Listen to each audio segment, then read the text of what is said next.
எல்லாருக்கும் வணக்கங்க. செம்ம சாஃப்டா பொசு பொசு மொறுமொறுன்னு சுவையான இந்த அப்பத்தை சுட சுட சாயந்தர நேரத்தில் வீட்டில் இருக்கிறவங்களோட சாப்பிட்ற அனுபவமே தனி. குழந்தைங்கள்ல இருந்து பெரியவங்க வரைக்கும் சுத்தமாக மிச்சம் வைக்காம காலி பண்ணுருவாங்க. தரமான இந்த அப்பத்தை அம்மா சமையலில் நம்ம வீட்டு குக்கிங்கில் பார்க்கலாம் வாங்க. நம்ம மம்மி எதுக்கு இதை போட்டு நறுக்கின்னு இருக்கீங்க? அப்போ நோம்புக்கெல்லாம் செய்வாங்க. சரி சாப்பிடும் போல இருக்கு. மைதா மாவில் செய்கிற அப்பம். ஆமாம், என்ன தான் சாப்பிட்டுக்கிறோம்ல. ஆமாம், இதான் கேட்போம். லைட்டாக சோடா மாவு, முந்திரி, ஏலக்காய், தேங்காய் பட்டை லைட்டாக அரிஞ்சினா திருப்பி கூட போட்டுக்கலாம். இது எப்படி செய்யறது? பார்க்கத்தானே போற இந்த காளியோட ஆட்டத்தை. நுணுக்குன ஏலக்காவா? நுணுக்குன ஏலக்காய், நுணுக்குன வெல்லம், உடைச்ச முந்திரி, இதெல்லாமே அந்த ருசியான அப்பத்துக்கான இன்கிரீடியன்ஸ். அப்பம் பண்ண தயாராகிட்டீங்களா? மைதா எவ்வளோ?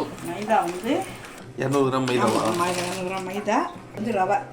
ஓகே, ரவை வந்து 50 கிராம் போட்டால் போதும். 200 கிராம் மைதாக்கு 50 கிராம் ரவை. ரவை நிறைய தேவையில்லை. அரிசி ரவை? அரிசி ரவை இல்லை, கோதுமை ரவை. அரிசி ரவை கிடையாதா? அரிசி ரவை கிடையாது. இதுக்கு வெல்லம். வெல்லம் இது தேவையான அளவுக்கு வெல்லம். தேவையான அளவுனா எவ்வளோ வரும்? இப்போ 200 போட்டல, ஆமாம், அதே 200 போட்டால் தான் நல்லாயிருக்கும். 200 கிராம் வெல்லம். நான் ரசிக்கிறது 1/4 கிலோ, 200 போட்டால் தான் நல்லாயிருக்கும். 200 கிராம் மைதா, இதுக்கு லைட்டாக சோடா மாவு, ஆப்ப சோடா. லைட்டாக ஆப்ப சோடாவா? ஆமாம், கொஞ்சம் லைட்டாக உப்பு போட்டுக்கலாம். இனிப்பு எடுத்து கொடுப்போம். அப்புறம் நல்லா கொஞ்சம் தண்ணி ஊற்றி கரைச்சிக்கணும்.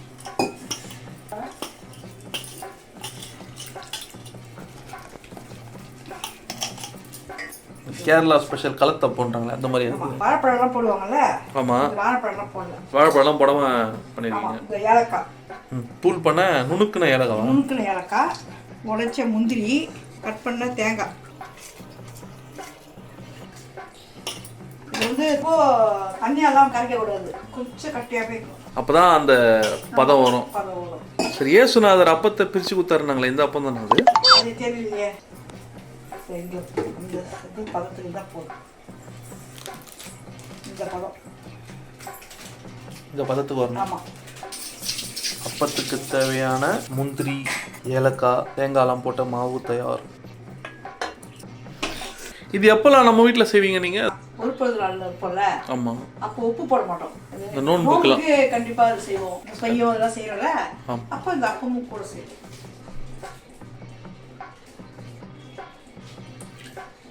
எண்ணெய் ஊற்றிட்டீங்களா? எண்ணெய் ஊற்றுனீங்க? எண்ணெய் தான் ஊற்றினேன். எண்ணெய் ஊற்றுனீங்க? எண்ணெய் தான் ஊற்றினேன்.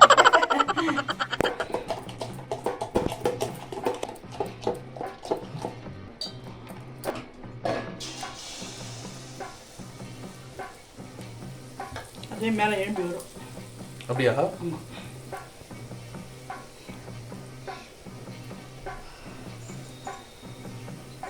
அழகா உப்பி வருது.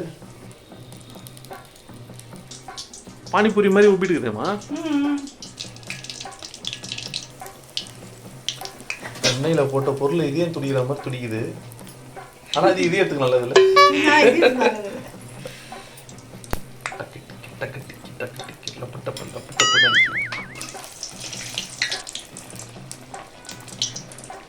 வந்து ரொம்ப ஹை பேம்ல வைக்கக்கூடாது, சிம்மில் தான் வச்சு செய்யணும். ஏன்னு கேட்டால் உள்ளெல்லாம் வேகாது. உள்ளுக்குள்ளே வேகணும்னா கொஞ்சம் சிம்மிலே தான் இருக்கும்.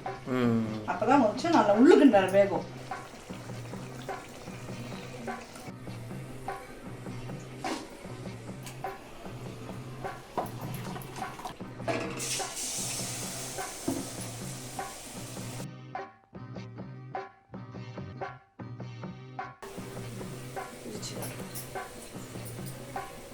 அழகா உப்பி வருது இல்ல?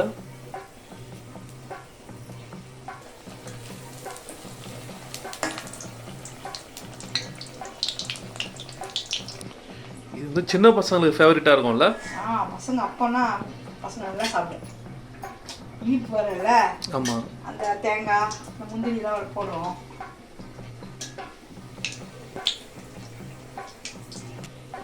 எண்ணெய் கூட அவ்வளோ வலிக்காது. அப்படியா?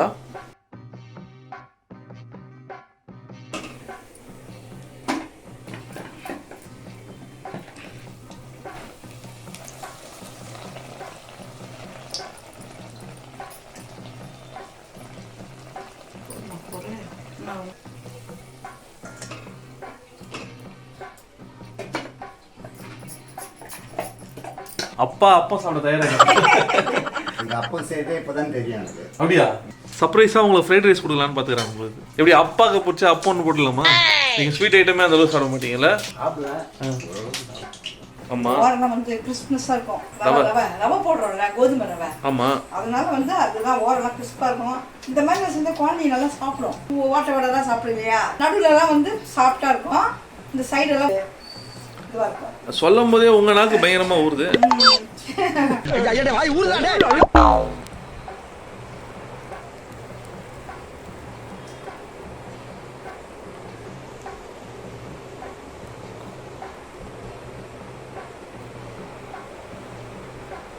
அப்பம் தயாரா?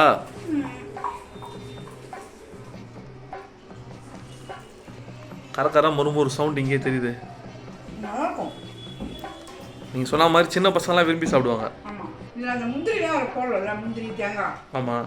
அந்த கருமுறு முறுமுறு இதை சாப்பிட சொல்ல இந்த முந்திரி தேங்காய்லாம் வாயில் மாட்ட சொல்ல நல்லாயிருக்கும்.